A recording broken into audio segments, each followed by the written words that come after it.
Miriam Beyers, Nathan John, and Jade Goodwin. So, welcome to PhD Lounge, and thank you for being my first three guests of the year. So, I would like to say Happy New Year first and foremost. And it's a completely different version, to so to speak, where we're gonna have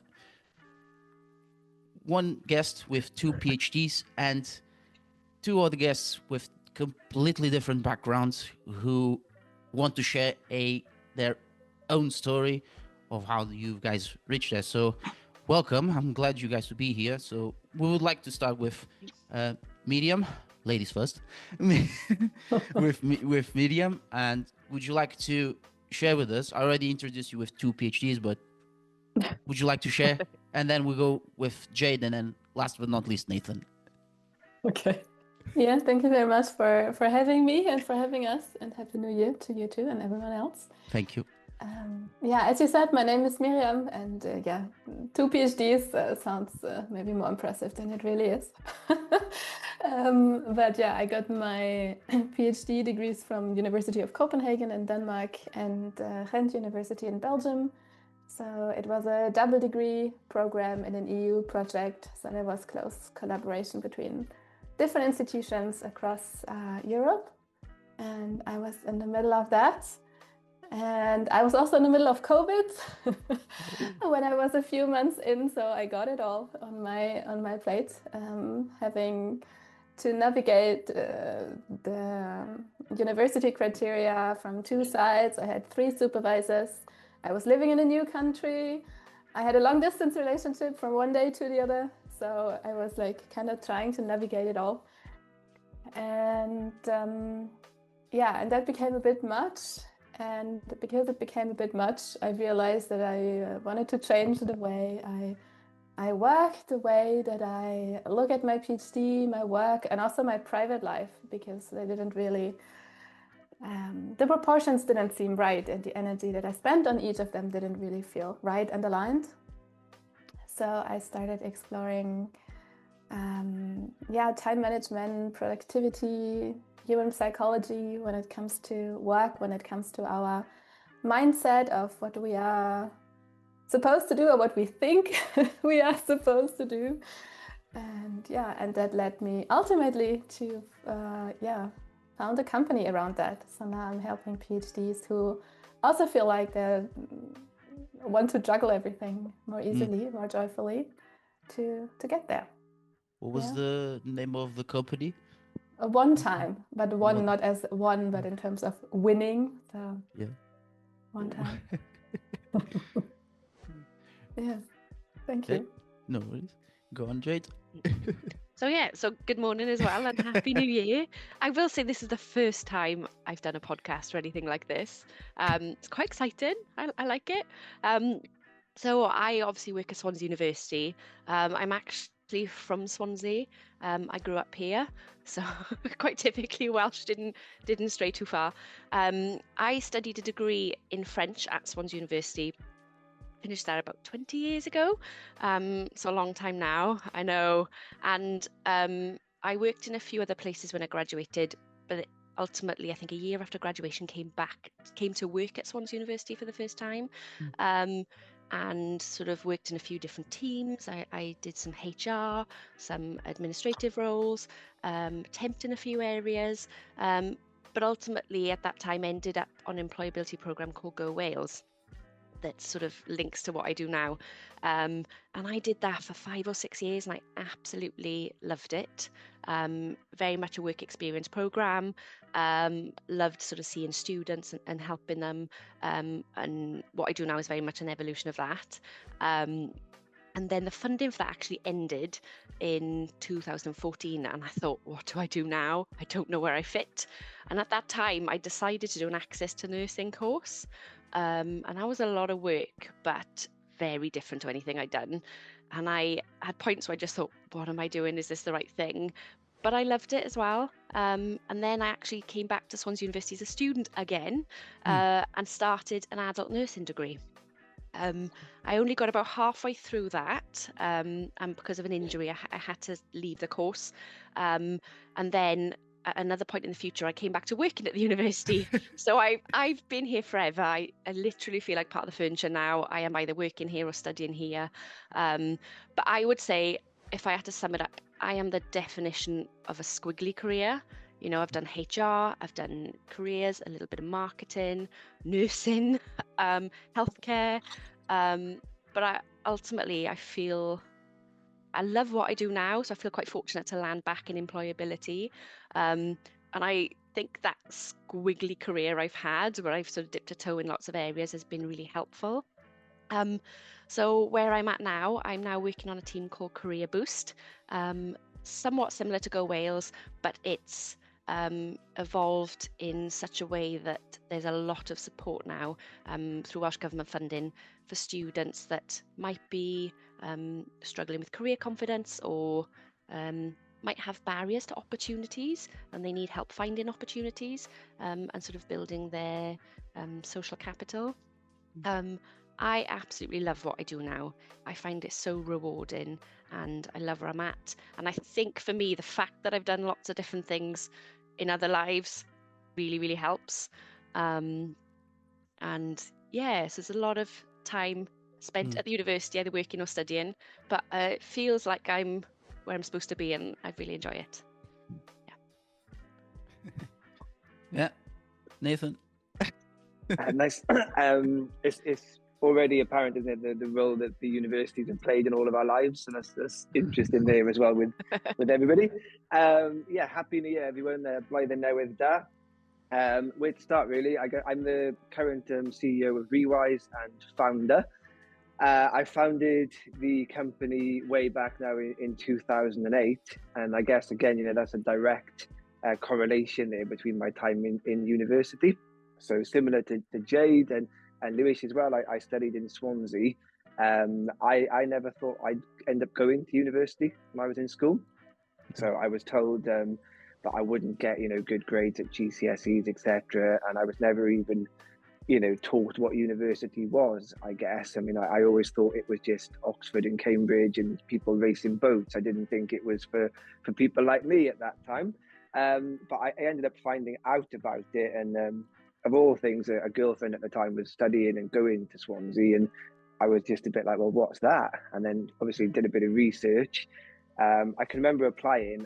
In my A-levels, I only had a C and a D, which was kind of what I got throughout my kind of school career. So I didn't have much choice when it came to subjects. So I had history or economics. And of all my teachers, my economics teacher was a really kind of inspirational guy, and he would come up with these ideas then for businesses, and he'd always be quite encouraging. So I picked economics, and I ended up being approved to study in Swansea for an applied economics degree, which I didn't realise at the time, but also contained a lot of statistics and maths equations. It was kind of life-changing, I guess, without my journey, without coming to Swansea, meeting the people that I met who are still, lifelong friends to this day, including Stu, who sat opposite me there.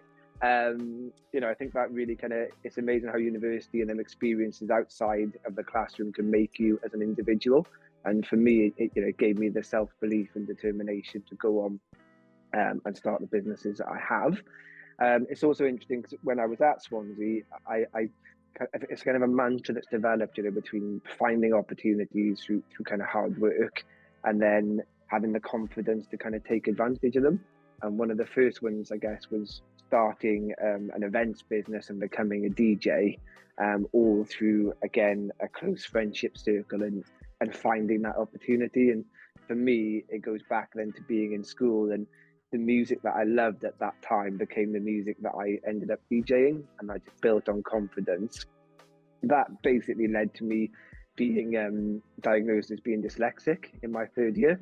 This is the bit that maybe people shouldn't kind of copy, if you like, but I go to university to promote our events rather than lectures, which isn't great. But it led to me meeting my tutor, who said, look, I think you're dyslexic. And I got that test, 3-4 weeks before my final exams. It made sense, when I was diagnosed, and then I got extra support for them exams. So I ended up getting the best grades I got in my life. I ended up getting 70, 80%. And that just kind of flicked the switch, where I thought, okay, well, obviously I think in a different way, learn in a different way, etc. I'm not stupid, but I can go on and do what I want to do. And that basically led to me going back to the idea for this business that I had when I was in school that maybe didn't have the confidence at the time to talk about. And then, roll on. However many years we are, too many to count, 15 at least. The business is still going today. So, that's kind of me. And that's a little bit about my time at university as well. So I guess everything is interconnected and we have lots of different backgrounds, but going back, it seems to what we gather across our life experience at the beginning are following university or still during our studies, then those experiences we gather them and then we put into something that we really enjoying. I was never expecting to hear anyone coming from who has a French linguistics background and then using those skills to work at the current job position, as Jade said, and then Miriam struggling with time and using that time into a business venture in helping others to improve their own time. And as you said as well, your skills in DJing and using your disability to help businesses and also individuals to improve themselves, to give them confidence to work on themselves and potentially on a business side effect to found their own business. And I think that's the best of everything with putting our hard work, to say the least, in order to achieve that success. Right. So I'd like to ask how to Miriam and Nathan, and then same goes to Jade. How your careers, how your business ventures, and Jade, with your career, how it was in the beginning. Was it too complicated? Was there any obstacles that you overcame, and how you overcame them? I mean, Miriam, would you like to go first, or I can? Go first, please. I can still remember it, like it was yesterday, basically starting. And obviously, one of the biggest things, isn't it, is we all need like an idea. Naturally, you need to have obviously the passion for that idea, but sadly, we need money as well to start it, which is obviously like a real barrier for everybody, but obviously more so for some than others. And I can remember, just graduating, having like no money at all, like a minus figure, obviously. And at the time there, again, I think it goes back to having to kind of do that work, put the hard work in to find the opportunities, and the same goes for the funding, doesn't it? And I found out about a scholarship, in the university, and Jade, it might still exist, the KEF scholarship it was called, I don't know, probably don't know now. Okay. Yeah, probably changed its name, but basically it was about £2,000 to help someone kind of live whilst they develop their idea. So I can remember doing this research, finding that, going and applying for it, but then getting turned down. But at that time I was like, no, I'm not taking no for an answer. And I'm good friends now with the lady that kind of was helping with the application. And I was just like, no, we can't. We need this to kind of start. So we ended up like appealing it, like 3 times, and eventually winning it. And I still joke, we went on to do, like, we've run a lot of work with the university, with different departments on like retention rates and student confidence and all these other things. But I always joke with this lady, if it wasn't for that and me just kind of not taking no for an answer, we wouldn't be doing what we've done. So I think like that's that's the kind of big obstacle. Obviously, again, confidence. In my opinion, you get it from experience, don't you? If you can look back in your mind and think, oh, well, look, I've done, whether it's public speaking, pitching, whatever, I've done it before. I've got this positive association. If I focus on that, I can get there. But before you obviously have that experience, it's quite nerve-wracking, I would say. And I think a lot of people maybe don't go on to pursue what they want to do because of that kind of voice, if you like, saying that they can't do it. So I think it's almost like a change in your perception to being like, ooh, do you know what? I always used to look at it like, what's the worst thing that can happen? It got to a point in this, well, okay, well, what's the worst thing that can happen? And I think to have that kind of mindset and to draw on positive experiences like, getting that fund in the end, you think, well, actually, if I push it, if I keep going, there will be light at the end of the tunnel, so to speak. So I would say that really, it can be tough. It's a lonely place as well, obviously, at the start, when you're doing everything. And, sometimes everyone obviously gets a negative thought as well, thinking, oh, is this meant to be? But again, I'm a believer, and I think it's shaped from that start of that journey. If you've got the mindset and you've got the hard work, you will make them opportunities, and something will happen. On the other side, I guess, if it's not meant to be, it's not as well. There's certain things you can't control as well, so I think if you focus on what you can control, that's the kind of one of the keys for me at the start, really. Yeah. I was going to say that's great. I think Nathan hit the nail on the head that perception accounts for so much.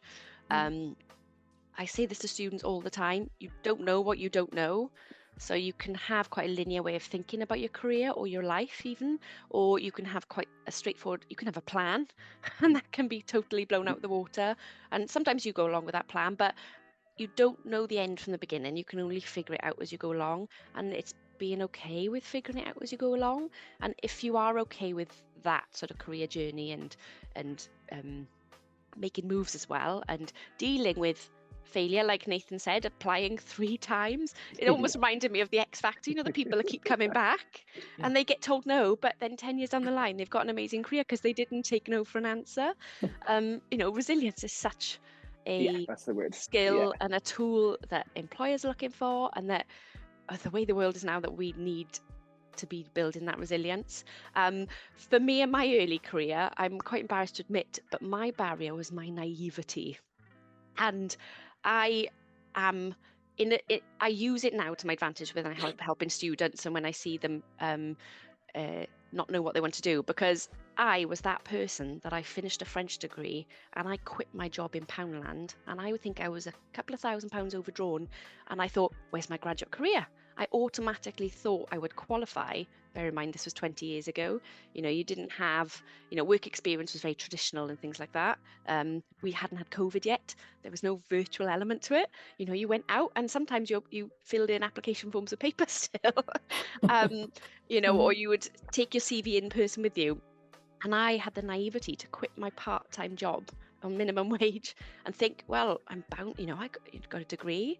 I'm bound to find something in the next couple of months. And then reality slaps you across the face and you think, I've got some figuring out to do here. And I work with students now to help them be as informed as possible. What I will say is, fast forward 20 years, the resources available to them, there's so much available, but you don't know what you don't know. So that's why speaking to somebody, finding some support. So I felt for you, Nathan, when you said at the last exam or the last but one exam, you had your diagnosis. Yeah. Now I would, that's it. Yeah. And now I would hope that somebody would perhaps say something to Nathan or that student a bit earlier. Yeah. There's so many, there's a test available and there's support available. Yeah. My team, we're specifically designed in Career Boost with increase in employability to support students with certain characteristics, dyslexia being one of them. So there's so much more available. So I feel like maybe we went through the trenches, but it's led to what we've got now. But if I'm honest, I always go back to, you don't know what you don't know.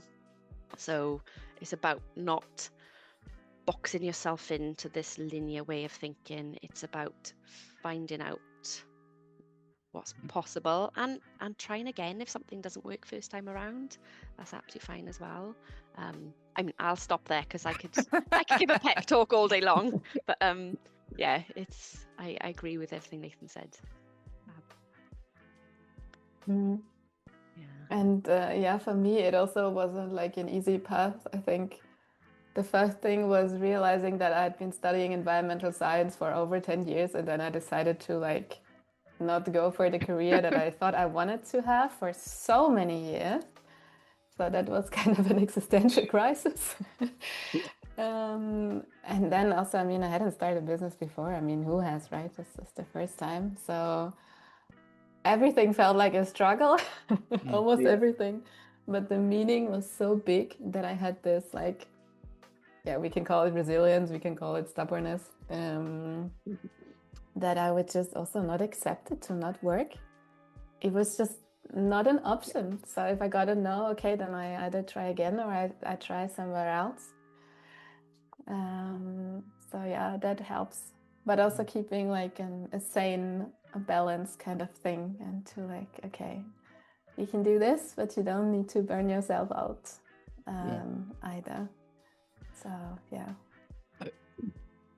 I think it is something that we all go through, and when we go to university, we start at the beginning. It's like taking the first steps as a toddler, and then say, okay, this is university. I'm going to party all the time and thinking about doing the studies, and then there's a phase where I think most of us go through and say, I don't know what to do. And I also say from my personal experience, and I was doing a small internship at an archaeological station, in which I'm still friends with the people who work there, and they are really helpful, and they encourage me to go abroad and say I don't know what to do, and then they say try to find something. And so, well, I would like to be a lecturer, but then fast forwarding for almost I've been in like university for almost 11 years and a half, from my undergraduate to my PhD, which I'll finish officially in 8 weeks, and thank you. And then it's just the shift completely. I had a completely an 180 degree and said, no, I'd like to do some project management in arts, culture, and heritage. But obviously, these are some murky waters, to say the least, to explore. There will be some challenges and uncertainties, and so what Jade has shared with us, that it is really important, and probably the students may know what to do, and with this boom of information that we have nowadays, there is still some uncertainty, and students feel a bit lost in what they actually want to do, but don't know yet how to take their first steps. And so having someone who is more experienced, who has gone through that and who's willing to share, just like the four of us around here. Well, I'm still looking for a job, but it is, I think that's the best part of it, is helping each other out in a world where individuality is still overvalued and, well, nothing much to do. And one of the things that for businesses and those who are looking for jobs, but specifically for businesses, I do recall, Nathan, when we had our Christmas party, we were having a conversation, and then Robin said it's easier to set up a business than finding a job. Would you agree on that? And I also asked to Miriam and Jade, you have your opinion as well. I would probably, I mean, everyone kind of walks in their own shoes, I guess. So like it depends on the individual, but yes. I would say it's probably depends what job for a start. It's back to, I guess, what everyone has said on the call, you know, having that kind of defined path in their mind and career. Okay, I'm going to study this subject and then go and work in this field. Obviously, it can be more competitive in certain fields, and it can depend on your location, etc., and factors you can't control to get the job. I'd say it's probably different, would be a better description. You know, different stresses with wanting to enter a career, different stresses with starting a business. And I think when you get to different stages of the business as well, you know, like when you're in that startup phase, obviously it's always exciting. It should always be exciting anyway. That's why you kind of do it, isn't it? But it's different stresses in terms of like getting capital in, exploring kind of your market, making a customer base, so on. As time grows, obviously, then you become more responsible for other people as well, you know, and it becomes about, obviously, it's not just yourself, it's a work family, if you like, and keeping people in that job when people have got maybe their own mortgages, bills, etc. to pay. So it becomes more of a stress there. But at the same time, I mean, I guess if I think, like relate it back to my own kind of story, if you like, it's been a long time now since I've worked for anyone. You know, when I was at university, in my second year, I started doing the DJing and the promotion, etc., which was like a little business, if you like. So that I was 18 then, so I haven't actually had a job, if you like. I had to apply and focus it that way since then, which was a few years ago. So it's hard. If I had to I couldn't imagine working for anyone else now. Yes. I think that's just me and my own being a control freak, really, maybe at heart. But I can't imagine doing that now. So for me, I don't know. It's a difficult one. I think, again, back to the original answer, I guess both have got their stresses. But I do think maybe for young people now, even though the support is there, it can be harder maybe to move into that career as well, which is like, there's all kinds of reasons, maybe in terms of the amount of people maybe studying certain subjects, the supply is outstripping, the demand is outstripping the supply for the jobs in certain cases. I also think maybe the fact, like we've talked about some of the positive stuff maybe with COVID, in terms of being able to work online, etc. But obviously that's increasing the scope of people that can apply for certain jobs when they don't live in a community as well. So I think maybe that's making it more difficult for someone to move into that job. It's almost like globalization, isn't it, of the job market, where you can be based anywhere and obviously work remotely. So I think all of them factors do make it quite difficult for a young person now to enter that career that they want to. So I would say I'm going to sit on the fence and say, again, it depends on the individual in terms of the specific answer there. And that's what I remember of the Christmas party as well, can I add, Because it was curious what Robin said, and I was like, no, this is going to be a question to ask to Nathan and to Miriam, because I had already thought about the idea of asking this, and because this is a great question to have their own go. Sorry, to share their own perspective of that, and they say, oh, let's open a business, let's do this, and then okay, you need to find your own solid foundation of what you actually want to do for in your business, what ideas you could break down and making into an outline, and then reworking on those every single time. So, I think for me, it also depends on how one defines easy. Because I got cold feet before, and then I applied for jobs because I was like, okay, I'm not like, I can't do this financially, I need a job. And I got a job so fast in the environmental sector. Like, I think I wrote 3 applications. Yes. Because the demand is there for engineering, environmental sciences and stuff. So finding something technically was easy, but finding something like meaningful and it's not that it wasn't meaningful, like they had a good cause and sense and everything, but not for me. And finding something that is really aligned from my perspective, I think it's easier to start a business if that is the definition of easy. So as you say, it really depends on the individual and what they want their easy to be. Is it easy in terms of just getting something? Is it easy in terms of the money that one earns? Is it easy in terms of the fulfillment that's behind it? What is the easy that someone's looking for, or the heart on the other side?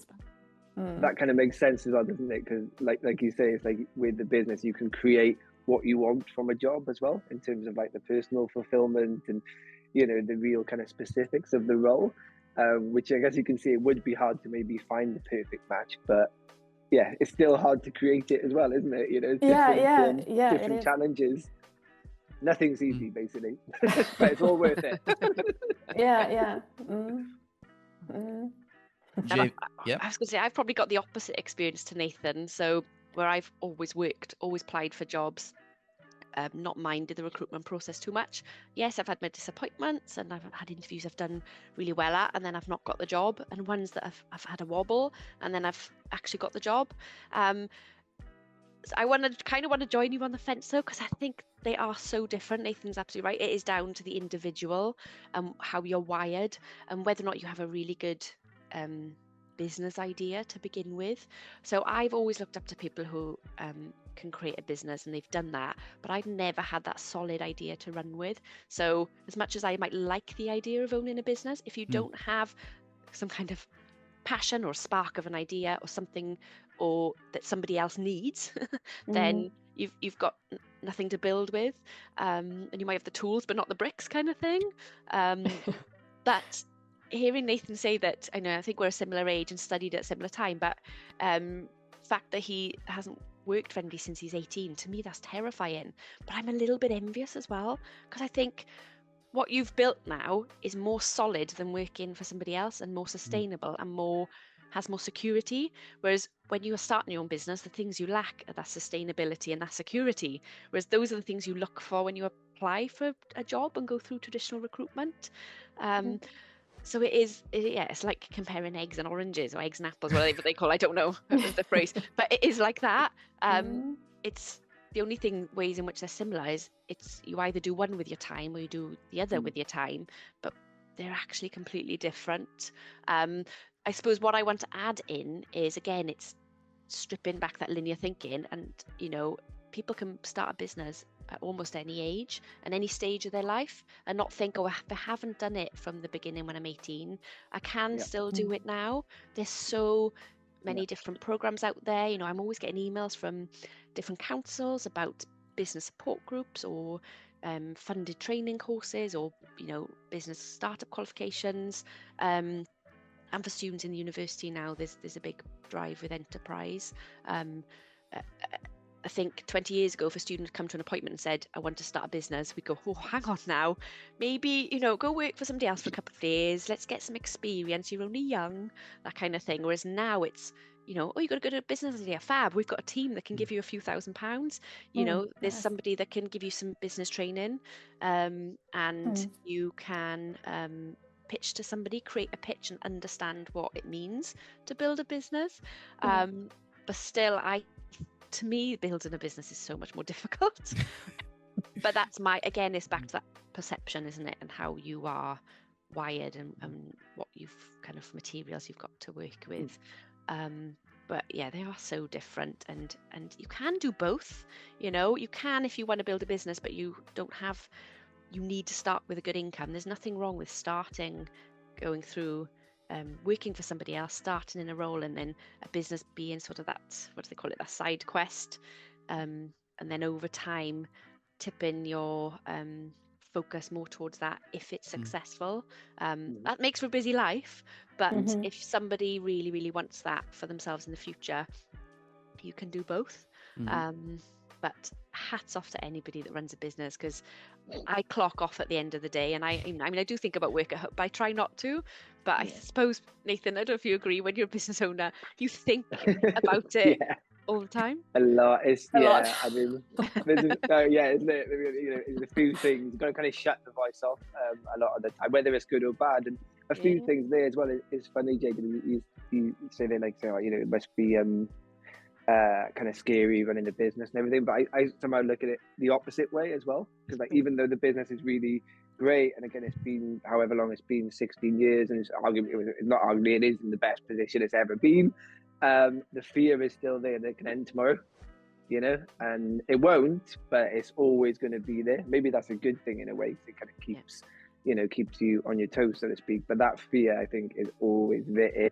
But I guess, I don't know, maybe it'd be the same, obviously, working for someone as well, wouldn't it? Because you don't know the situation of that company. Again, you're not maybe in control of that to an extent as well, the decisions, the market, etc. So I think, I don't know, it's a funny one. I think sometimes, I don't know, it would have been great to have done this, done this career, and like maybe not had these worries. But I don't know. I think it all comes back to, I guess what ultimately you want from life in a way, doesn't it, as well? For me, I've always liked that flexibility, and as much as I can be lying in bed last night thinking about the spreadsheets, etc., I've got to do today, and this and that, and hypothetical situations on numerous areas, at the same time, I know if I want to leave, and this again is hypothetical, but if I wanted to go surfing at 3 o'clock today, I could go, and the only thing stopping me would be myself.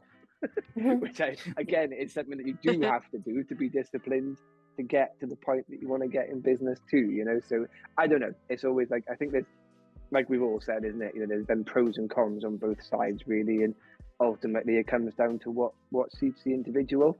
And I think the last point, Jade, is like you mentioned, obviously it's never too late to start a business. I think I saw a stat the other day that more people, not that it's about money, but more people become millionaires in their 40s, 50s from starting a business than people in their 20s, So I think it's never too late for people to take that idea that they've got a passion for. And my view again was always, okay, well, look, I'll try it. Doesn't work, it doesn't work, and I'd always said the same kind of line in public speaking over the years. I'd rather have tried something and failed than worry about bits of paper, with I'd say the Queen's head, but the King's head, whoever's head on it, it doesn't matter.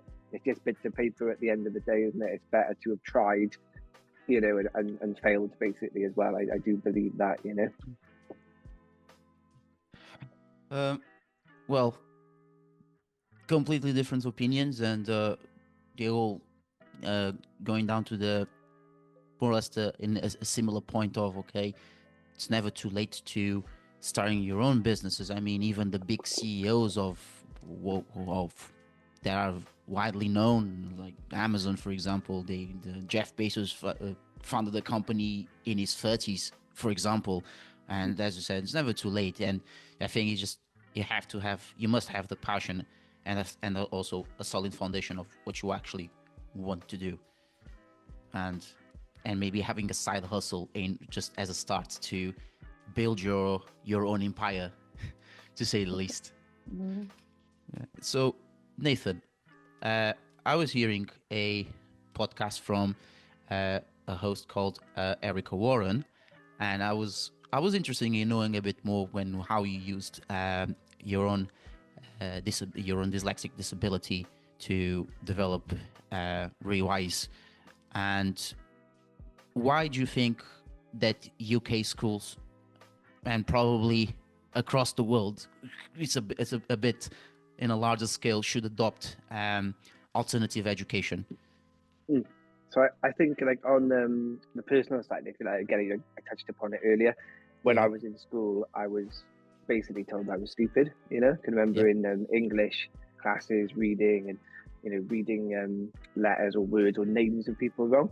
Ironically, I've always liked reading, but I'd read, and if it was a name I I thought I could say it right. Actually, I'm saying I could say it wrong, but I didn't even know. So I'm reading this name wrong, and it's only obviously then when you read it out to the class, you realise you're getting it wrong. And simple words like said, for example, I get wrong, or because. So I always kind of had that, and I guess I would realise then that my brain maybe was working a little bit different. I was writing business ideas down then, which is quite funny actually, because I look back at my notes too, and this is funny, but in the early kind of noughties, whatever you call it, I wrote down, we should start internet TV. So I'm kind of claiming internet TV really, and Netflix as an original idea. But I've always had that kind of thought, and would think, oh God, I'm a bit, thinking strange with all these ideas or think deep. So for me in school then, I realised like it didn't suit my style. To set the picture, my secondary school, it's in a place called near Caerphilly in Caerphilly kind of county, and the new block was about 40 years old. It's got graffiti in there from the 70s, and it was an all boys school. And again, I tell people that, and people think, oh, it must have been a private school, and no, it was like the funniest, worst school ever, where no one seemed to care, I guess. It was quite a rough school, tough school, but I liked my time there because it shaped me of who I am. But I could see from an early age I was putting all these bottom sets based on academic grades, and I'm thinking, I shouldn't be in here. No one should, again for that point, because it's just because I'm learning in a different way. It's not that I don't understand what's being said and taught, I just can't fathom it in the way it's being delivered, as in someone just talking and writing it down on the board, and there's not enough time. I mean, my handwriting even to this day is like, I'm probably the only person in the world who can understand it. It's like a code. So all of this kind of added up, I guess. And for me at the same time, I fell in love with music. So the way I like to look at it is, you've got all that as negativity, okay? You've got all this negativity. You know, what do you need to combat negativity? You need positivity to bring some balance. And for me, it came from music and my love of like reggae music, hip hop music, music that basically, I guess I could identify with the message it was being told, and almost that message of like the underdog, if you like, you know. So it really kind of resonated with me, and I guess the social purpose of that music and the story it was telling. And I started to think a bit deeper and think, oh, actually, you know, there is a world outside of like this classroom and this community, you know, whatever you want to call it. So I started to think, oh, well, you know, my brain might work a bit different in terms of education, but it doesn't mean I'm stupid. And I'll never forget, you know, going to a careers advisor and saying, oh, you know, I knew the idea. I had the idea, okay, to use music to teach the GCSE syllabus when I was like 14, 15, you know, and a song come on the radio and I ended up kind of singing it back to myself really badly, as we do. And I thought, well, why can't I remember this Shakespeare that I'm learning? Why can't I remember Macbeth? You know, if this was in a credible song, I'd remember it subconsciously. And it would make learning a lot easier. So even then I was thinking, okay, different learning style. But I went to a careers advisor and I couldn't even say that because, again, I didn't have the confidence that this is my idea. But I was like, I want to start a business with it. And they said to me, you know, basically don't bother, you know, you're not doing the right subjects. Go and get a job in the factory around the corner. But, you know, for me, then that was someone to put on like the hit list, isn't it? Think, okay, well, it's almost good that I've been told that, because now I want to prove someone wrong, you know, and that gives you a bit of fire. And the same to all the teachers that ever said, I can't do this or can't do that. It's like, again, it's fire. Okay, I'm going to prove these people wrong.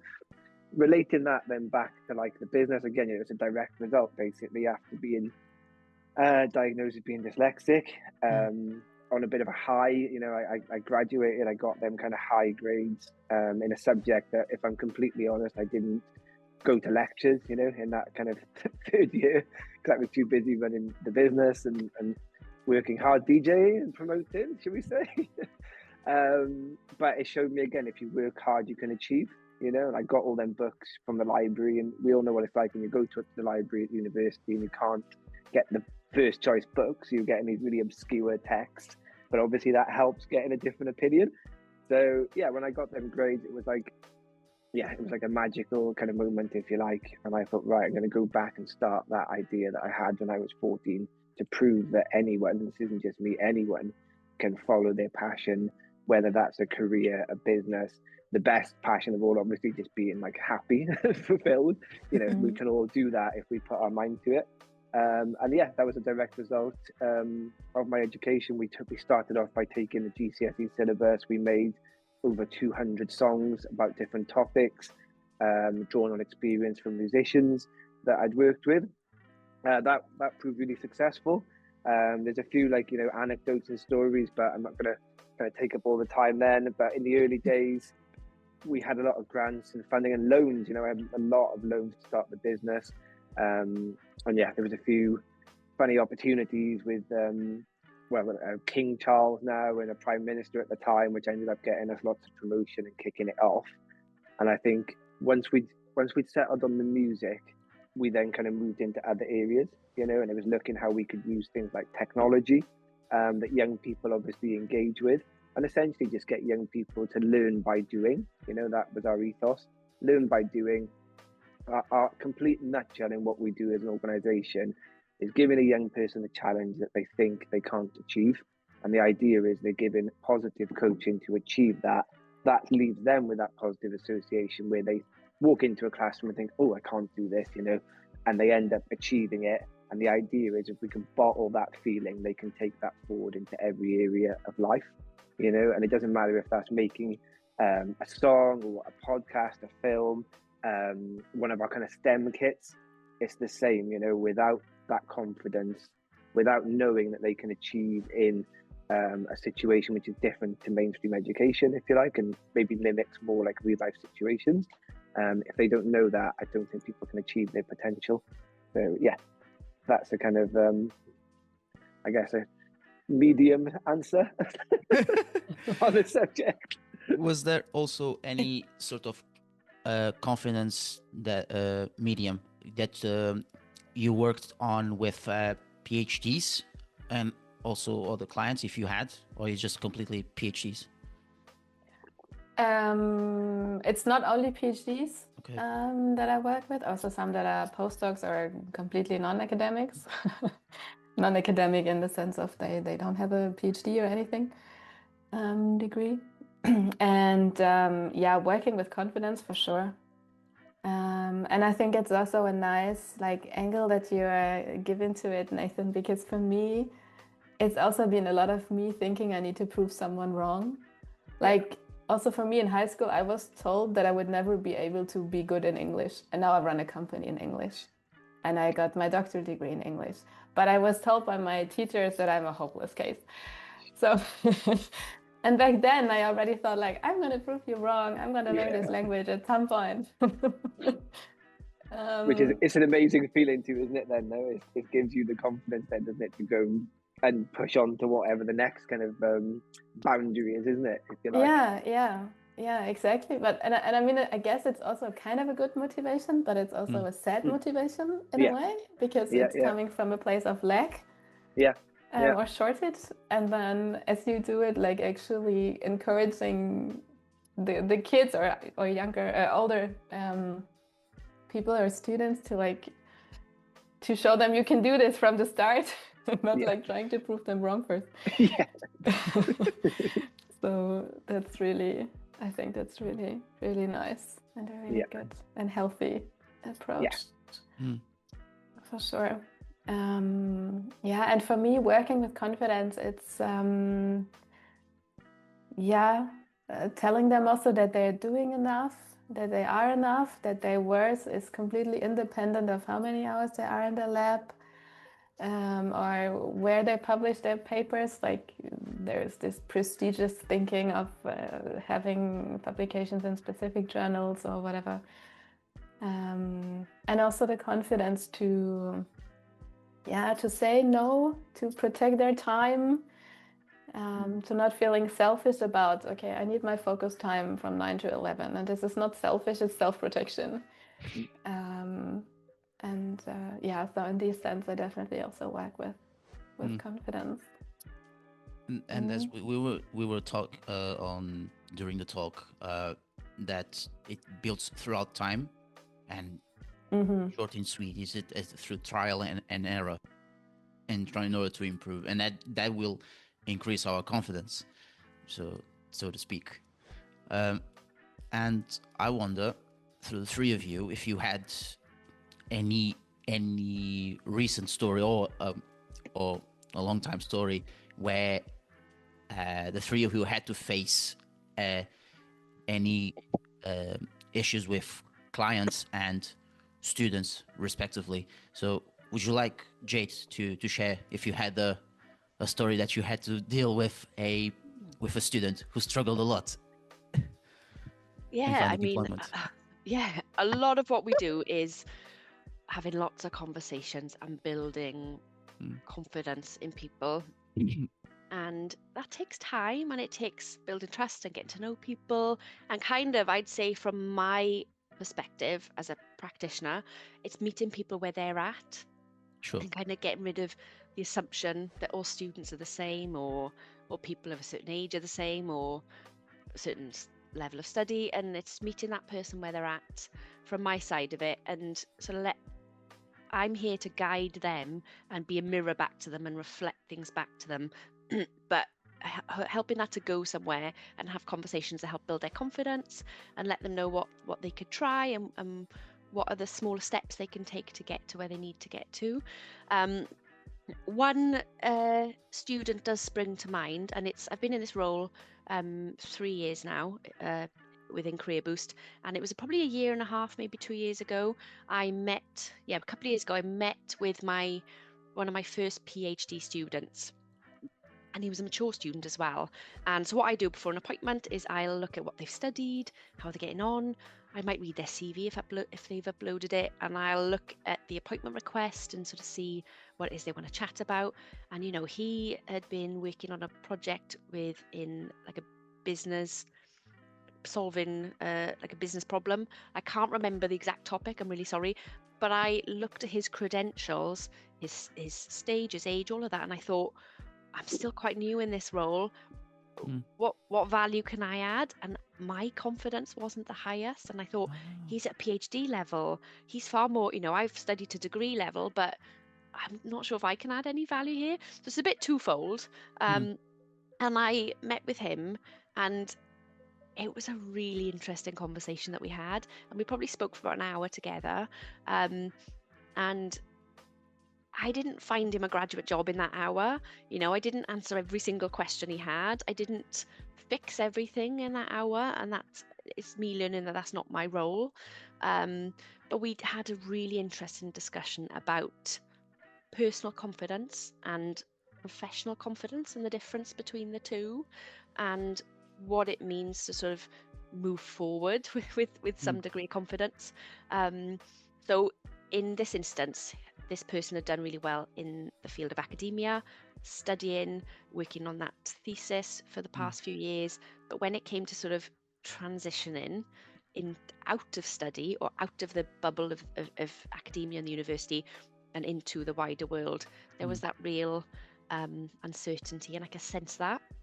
And all I can say is, if there's a couple of things I'd share, sort of nugget points, is I cannot stress, it doesn't matter what level of study you're at, if you don't know what your next step is, so you don't have like a defined legal pathway if you've studied law, or you don't have that role as a doctor if you've studied graduate medicine, if you don't know what comes next, I cannot stress enough how universal that wobbly feeling is, that feeling that you're stepping into that sort of no man's land. There's this tunnel, if you like, or this transition, and it's not, oh, I've finished my PhD and the next day I'm a graduate employee or a graduate business owner. There's this, I don't want to say no man's land, but there's that period in between. And I just want to say that's a really universal feeling. It doesn't matter if you're an undergraduate or you've got 2 PhDs, if you don't know what comes next and you're leaving education, it can affect your confidence. That's absolutely normal. And if it didn't, I would almost think, what's wrong here? And the other thing I realized from that conversation is, because we had a talk about confidence itself, and he was really surprised when I admitted, I said I wasn't certain how much I could help you. And he said, oh, you came across very confident. I said, well, I'm feeling more confident now because throughout this conversation and this appointment, I'm seeing where I can help you and the conversation's going somewhere. But that helped him, and I remember seeing the penny drop for this PhD student when I just said, confidence in yourself and in your career. Yes, I suppose there should be this upward trend. It should, over time, your comfort level of what you can do and what you're capable of, and your skills, that should expand and grow. But confidence is not this sort of flatline thing that's always steady and always high, even on a daily basis. I always use the analogy that it is a wave, and this fully formed self-confidence that never fluctuates or only ever improves is an absolute myth. And once students or new graduates realize that it's about learning to ride that wave understand you will have those days where you maybe don't feel like you're the best at your job, or where you're not really certain what comes next, even if that lasts a few weeks or a few months. The resilience comes from being in it and riding out that wave. Sorry to use the same analogy, Nathan, but if you try and sort of steel yourself and be resilient all the time and keep your confidence high, you'll struggle more than you need to. Whereas if you think, this is going to be bumpy, I'm going to learn to ride that out. And I tend to speak in analogies quite a lot of the time, but on a practical level, it's just understanding. That student learned that I didn't have this high level of confidence that was always there, and I even questioned what value I could add. And he said, I've never had a conversation like this with somebody before. And we're in partial service, and I try to be helpful and make it about that student, not about me. But it helped, I think, having that human conversation as well, that particularly the age we live in, career is such an aspirational thing, and life has become so aspirational that it's got this aesthetic to it, that it looks pleasing and it always feels good. And confidence is the ultimate prize that you can win. I just kind of want to bust that myth somewhat, because there are days I feel like I'm really great at my job, and I feel like I'm really in control of it, and I feel really comfortable with what I do, or I feel like I've been challenged. And there are days where I just think I need to do a bit more reading up on this here, I need to do a bit more learning, or that presentation, oh my gosh, I didn't sleep well last night, and I came across quite nervous. So if you can learn to deal with the fluctuation of confidence and understand that it's not always something to sort of steel yourself against, but you build it over time, and it's still okay if, like Nathan now, 20 years or however many years into having your own business, it's okay if not everything goes well all the time. And that's the biggest message I'd want to get across to PhD students now, is the universal feeling of stepping out into the unknown, and that lack of confidence, where you've been confident for 4 years because you've been in your comfort zone of academia. But also just, don't strive for this confidence level or feeling of always getting it right and this perfect career. That kind of needs to be put to one side, and it's about working through the struggle. And sometimes it's about surviving the day or the week or the month or whatever it is. And still very much, we're always figuring things out. So I've been working now for sort of 20 years, and people say, oh, do you know what did you always know what you wanted to do? And I go, any day now I'll figure it out. It's the progress bit of it, and I'm sure Nathan says the same, that never stops. Like, even once you attain a certain level, there's something in you that wants to try something new, or wants to maybe take your business to the next level, or worries about what will life look like in 5 years or 10 years? Can I sustain this? And so just don't worry too much about this high level of confidence that you have to have. It's those who learn to ride it out is what I'm saying, that tend to be the most resilient and do the best in life, not those who appear confident all the time. That was my sort of medium to long answer. So as I was checking that Miriam will have to leave now, and Miriam, would you like to share just your own thoughts of, in a quick way, if you have any advice for those who want to take a PhD, and also focusing on what Jade has said, do you have any thoughts, any advice?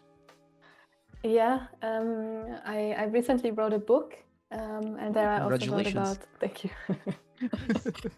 And there, one chapter is also about confidence or the imposter syndrome. And I also hear that from PhDs a lot, and even from postdocs, and wherever they go, they're still met with the imposter, right? And I like to look at it now from like two angles. One is, if your imposter speaks up, then congratulations, kind of thing, because you are reaching your comfort zone. The imposter wouldn't raise its head if you're doing something that you've been doing for so long, right? Like, it wouldn't. It doesn't raise its head if you're cooking, if you're walking, if you're writing, if you are speaking your first language or even your second. Like, it's not gonna say anything. But as soon as we get to something that we haven't done before and where we feel insecure, then it's like, are you sure you can do this? Like, rather keep it low. And in that sense, it's also trying to protect us, right? It's trying to protect us from being excluded from the group, from doing something that's potentially dangerous. So I think that angle helps me, at least, often. And the other one is kind of looking backwards. Like, when did I have these feelings of not being confident enough in the past, but I don't have it anymore now? Like I mentioned me speaking English before. I was so stressed when I had to speak English a few years ago. So stressed. I was thinking about every single word. I was speaking about my pronunciation. I couldn't really focus on what was the person saying because I was so stressed of, okay, I need to understand what they're saying and I need to have an answer that makes sense and that the grammar is correct and da da da da. And this is not there anymore. But it was there very much. And there's so many other examples that I can give you where I didn't feel confident at all, which now I feel confident about. But that just brings me to the next level. So now I have new subjects where I don't feel confident about. And there's always going to be things that I don't feel confident about because as a human being, we want to grow. Yes. And growing means to cross the border of our confidence. Yeah. So that kind of helps me. Not all day, every day, but to a good extent.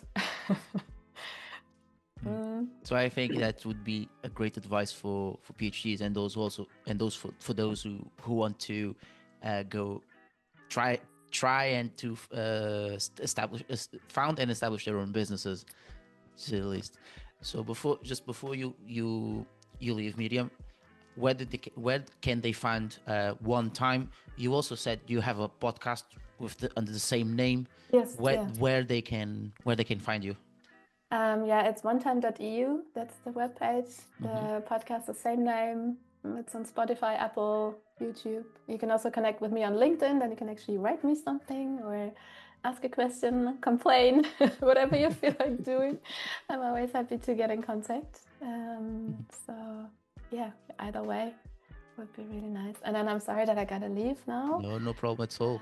We thank you for your time, and Jade, you. Nathan, shall we continue? Because I would like to hear Nathan's side of the story and continue with that. And for students and graduates, make sure to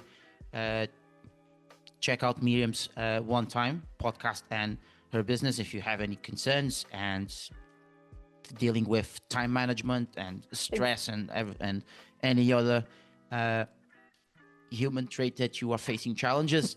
Just check out Miriam and she will be very helpful. Yeah, sure. you. Oh, everyone welcome. Yeah, and thank you so much. It was so nice to meet you, Jade. Nice. Yeah, lovely to meet Thank you. you for the invite, Luis. And no problem let's at all. stay in touch. Thank you. Let's stay in touch, Yeah. definitely. Yes, Okay. thank Lovely you to very meet much. you. Nice to meet you too. Okay. All right, so just the three of us. And then there were three. Number three.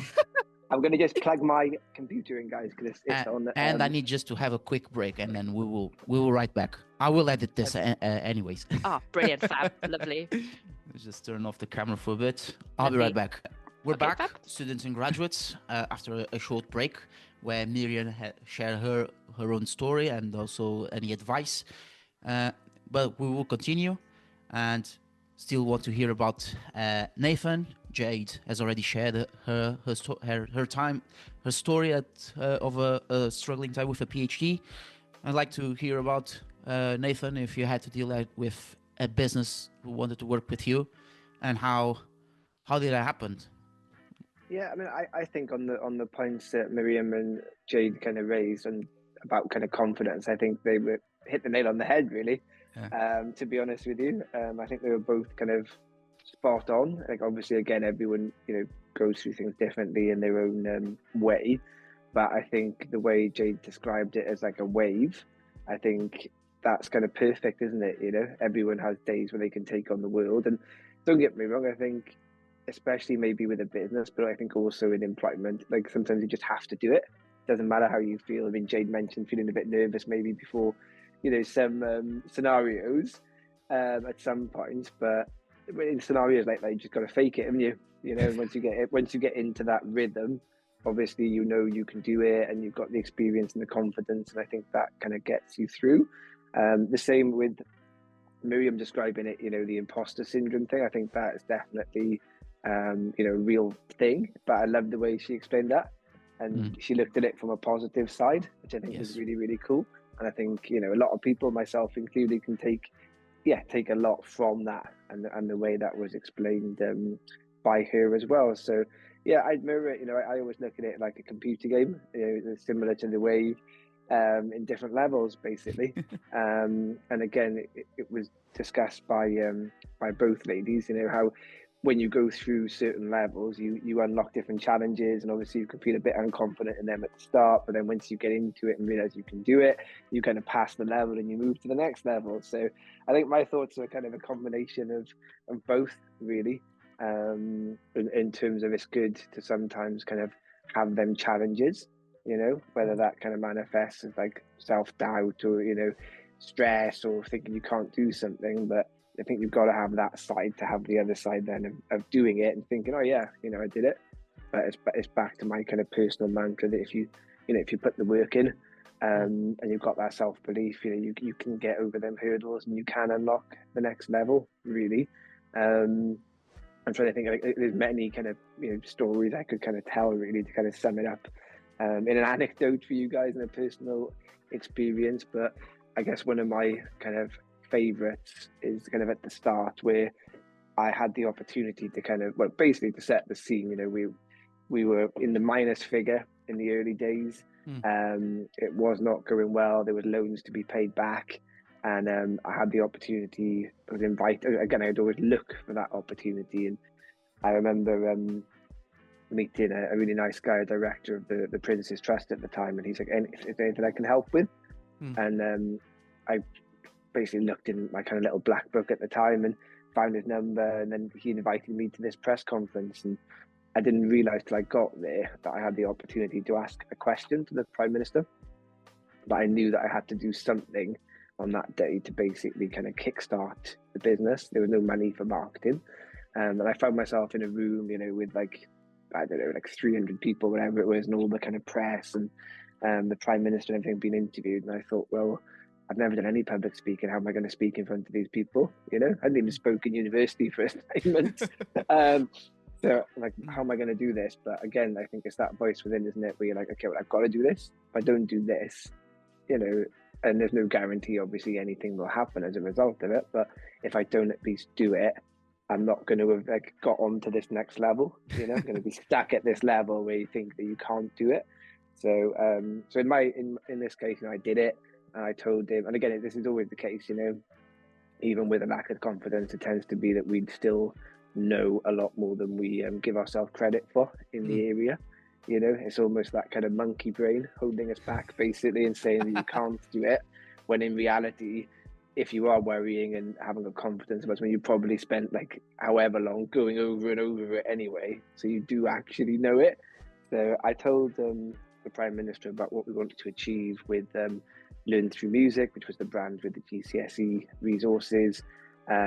He basically said, it sounds great, whatever. And as we were having this dialogue, I got more and more confident, you know. So I'm like saying to him, oh, you must remember the words to your favourite songs. And it was quite funny, actually, because he was the one nervous, because the interviewer sensed his nervousness and kind of changed tact with the interview a little bit. So it's funny seeing him under pressure. And then as a result of that, basically, I guess the term now is we went viral. So I did like interviews with every TV station, radio show in Wales and the UK, and then also in countries as far afield as, you know, Russia, Mexico. So the front page of Times Education 2 days later. And yeah, basically we sold about 30,000 licenses off the back of that. So it just kind of really kickstarted everything. And it was funny, though, I was thinking, I went into that room the most kind of nervous person with kind of everything on the line. And then by the end of it, I'm sat in the chair at the front, ultimately kind of giving my own press conference. So it just shows, I guess, if you take that chance, even if you think you can't do it, you know, the chances are that you can. I'm not recommending people go and take up, I don't know, like swinging from ropes, you know, from 50 foot up if they think they can do it. Obviously, you need to have that kind of foundation in what you're doing. But at the same time, if you really want to swing from that rope 50 feet up, you put the work in, and one day you will. You know, it's as simple as that, really. You don't ask, you don't get. Yeah, exactly. Who was the Prime Minister at the time? At the time, it was Gordon Brown. So I have no known. Oh, I only have known from Tony Blair, and then the next you said George. It was George. You said Gordon, Brown, yeah. and then David Cameron. and then the rest we know. I mean, I'll be honest. I don't think I would have been able to do that maybe now or in the last 14 plus years, just because I won't go into my view on politicians, but we'll leave it there. But it's interesting that you said that it was the Prime Minister who was more nervous in hearing you than yourself. By the end, it's quite and I think the reason was because they were asking him questions, obviously, where he had to ultimately try and show a personality. So when they said, "Oh, what music do you like?" he's thinking, what shall I say? What am I going to say here that's going to appeal to people, I guess? And looking at his personal kind of aids and everybody to think, "Oh, what do I say?" This has gone off script here. But it was a funny moment, on that as well when he did say to me, he said, "Oh, look, we'll speak to you about this and we'll see what we can do." And then I sat back down thinking, that's not going to happen. And then the tap on the shoulder from someone giving me this card, and it was effectively like the Prime Minister's business card, like number 10 Downing Street and all these details. And we did end up being put on a project. Music-based project in England as well. So it was a funny day that, but one that I've learned to expect. Days like that do happen. Yeah, and I think it's all about, as you said, is finding any gaps that we have in ourselves, and we were speaking about the confidence very often throughout the talk, and I think is again through trial and error. And using that best to improve in ourselves. I can speak also from my personal experience when I started my undergraduate, that I wasn't really good at public speaking, and one of the greatest advantages that on my degree on cultural heritage and archaeology, we were pushed by the lecturers to speak in public, because that's what a cultural heritage officer does, speaking in public, and that helped me a lot to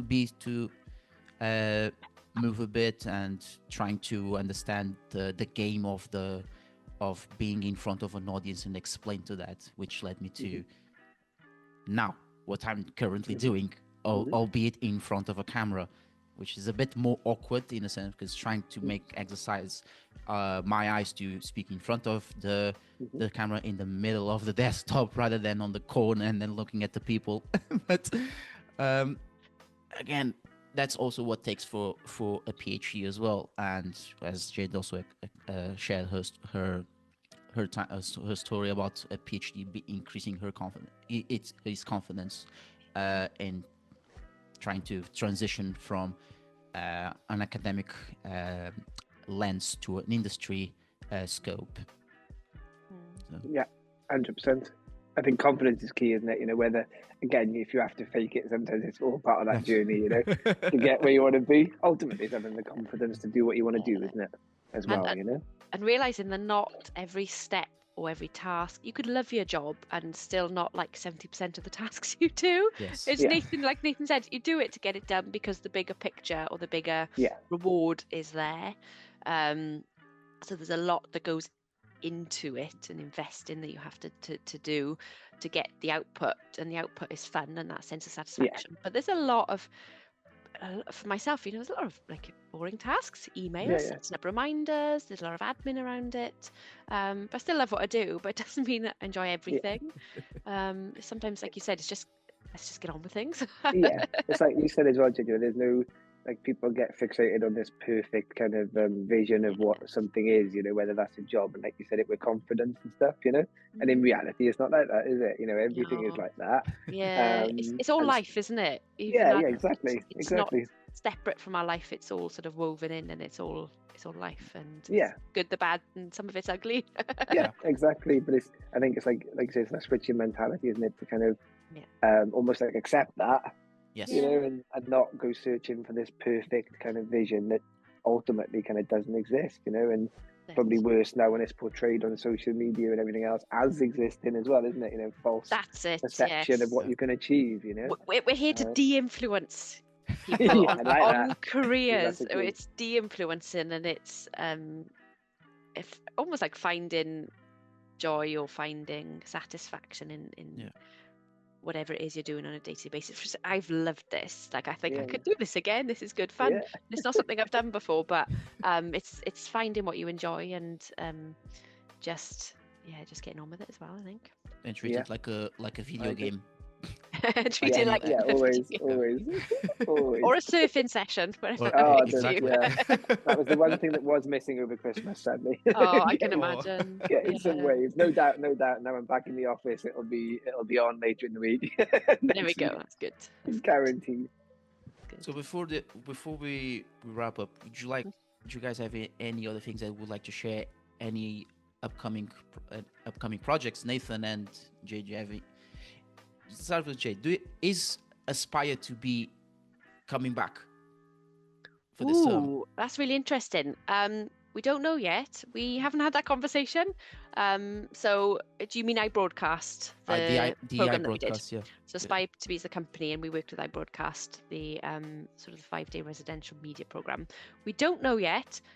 Definitely at some point in the future.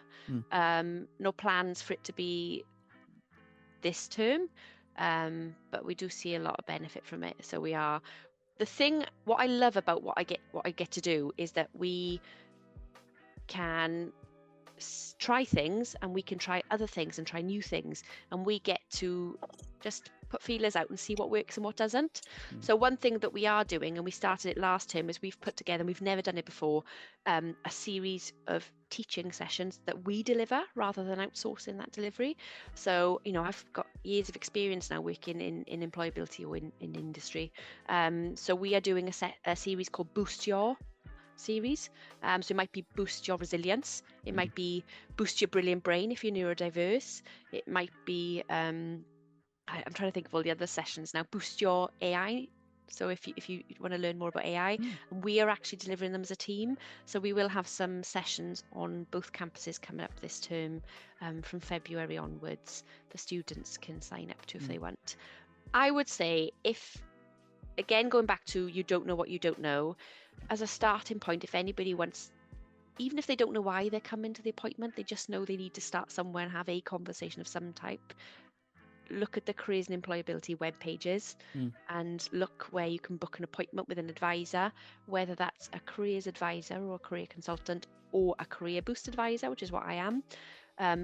Book that first appointment. Yeah. Even if you want to set up your own business, because we can signpost you to the right resources. So I do a lot of referrals and a lot of signposting. I can have that one-on-one conversation with somebody and tell them what events or workshops are going on that might be suitable for them. So I would say that the starting point is always, get on the website, book an appointment. Even if you're not sure if it's with the right person, get to somebody in careers. They can signpost you to the right person, and then we can take it from there. But that reaching out and booking that first appointment is what's going to kickstart everything for them.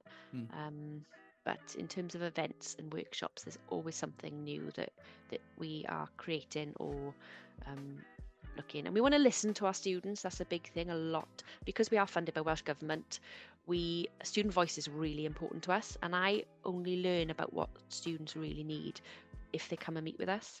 And then we can respond to that need and what they're looking for, and offer something that's hopefully valuable to them. But yeah, get in touch and book that first appointment, and that's a really good starting point, I'd say. And then we'll go from there. Well, what's your Nathan? I would say the same, really. Like, advice to anybody, really, to follow your gut, follow your heart. Believe in yourself. Don't be afraid to fail. Don't be afraid to kind of ride that wave. Whether you think it's That's stuck now, isn't it? It's funny. I always say similar with the roller coaster. It's like, don't be afraid. When you're at the bottom, there's only one way, and it's up. And again, you will get there if people believe in yourself, basically. Everyone on the call today is kind of testament to that with your personal journeys as well. For us, we've got another busy year. We're kind of all over. We're heading out on a few international trips to kind of broaden our partnerships come Feb, and then we've got a load of different projects on the go as diverse as trying to tackle toxic masculinity within kind of colleges with pre and post 16 learners. to teaching people skills for the new kind of green economy, to helping people move into career progressions within that as well, to getting young people to make videos about their local communities to see opportunities, and then there's like, several other projects in between which involve making new STEM kits for clients as well. So it's it's a busy start to the year as always. And my advice for everyone again would be, especially if you're in Swansea University, go and speak to Jade. I think having worked with Jade myself and then ultimately worked with Luis as well, I can see the benefits of the scheme that Jade runs, not just for organisations like mine, but also for people like Luis, who has been pleasure to work with, and to see your growth, Luis, as an individual and everything you've achieved, the PhD to get in the podcast running, and seeing the drive that you have, that is, I would say, as beneficial to me, as obviously having someone come and help us as a business, seeing what the people achieve in that role. So definitely reach out to Jade. Also, everyone should read Miriam's book as well, having heard her theories. And wish everyone a kind of a successful 2026 and enjoy it. Yeah, and I also want to thank to Jade as well for providing the opportunity for me to meet Nathan and work with him, and having further opportunities to work with Nathan. And I think 2026 is going to be just like 2025. 2026 will be even better. So and Nathan, this is the opportunity for you to go to Nazareth and swimming the big waves. So by the way, so if you want to try it out, okay. Or if not, you can still go to the other town nearby Nazareth called Peniche, but it's more about tubes. So super tubes, and you can go. It's really lovely. A piscatory town, same as Nazareth. But I think it would be better to go to the former, and you can meet directly Gareth McNamara. I think so. I think one day it would be good to go with yourself, Luis. Yes, and take an espresso, take a Portuguese espresso. 100%. I'll hold you to that. If it doesn't happen in 2026, then definitely in the next few years, 100%. I look forward to us meeting for a nice coffee, whether that's South Algarve or anywhere in Portugal, and obviously in Wales as well. Yes, so I'm going there next month. Actually, I'm going there next month in February to get some heat as well. Escape the cold. Escape the cold. I don't blame you. I don't blame you.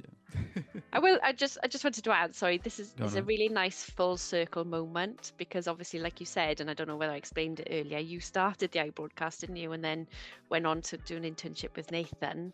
And a lot of what we do is supporting the employers as well as students. But off the back of this, Luis, this is your business, and you I have to mention it, you have now taken students for work tasters and work experience. So Luis has become an employer, and I'm like, how great is that? This is like a really nice full circle moment of seeing everything come together, and the student become the master. And it's a great start to the year, and I think it's going to be a really good year for you as well. Thank you. It sums up everything we've talked about in that circle as well, doesn't it? So yes. It's great. Yeah, absolutely. It's great. Yeah, thank you so much. Thank you so much. And just a quick, where students and graduates can follow you to connect with, and also Swansea Uni students, just reach out to Jade. So for me, I'd say get on the web pages. So it's Swansea University Careers and Employability. That's what our service is called. And within that, you'll find information about Career Boost, or about the central service where students can book an appointment. Once you've got that link to an appointment, you can basically choose whether you want a one-to-one guidance appointment with an advisor, or you want a Career Boost appointment. We have a lot of tools and resources online, but don't worry about figuring everything out. Once you've got that appointment or you've met with somebody, we can signpost students to what they need. But get on the Careers and Employability webpage and either speak to us or have a look at some of the resources. If somebody wants to drop an email and they are listening to this, we've got an inbox with careerboost@swansea.ac.uk, and that's a good central point to get in touch with me as well. So that's it. Nathan? yeah, I would say if anyone's interested in the work that we do, or would like any advice, or just like to reach out to us in general, our website is rewise.co.uk, and you can contact us via the contact form, and we'll always get back to people. Okay, so thank you to both of you and Miriam as well. And I just say for the students and graduates who are tuning into this, all the best for your exams, first and foremost, and just reach them out. And yeah, I'm sure you will have a great time. So thank you all for tuning in, and it has been a pleasure. Thank you, Luis. Obrigado. And I Really look forward enjoyed to it. catching up with you in the coming weeks, and maybe when you're back from Portugal, we'll grab a coffee as well. Yeah, for sure. And we'll do a mock interview at some point. And Jade, join do on it for me, board Jade, as well. Very good. And I dare say I'll speak to you soon, Jade, as well. Lovely. Okay. Take care. Thank you Okay. very Okay, much. Take care. Bye-bye. Bye-bye.